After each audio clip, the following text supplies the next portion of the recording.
Did you know one man once tried to conquer all of Greece with the largest army ever assembled, only to flee home in complete disgrace?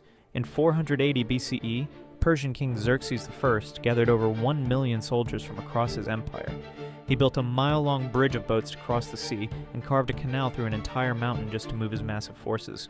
When storms destroyed his bridge, Xerxes was so furious he ordered his soldiers to whip the ocean and throw chains into the water as punishment. This god king believed he could control nature itself. At Thermopylae, just 300 Spartans held back his entire army for 3 days.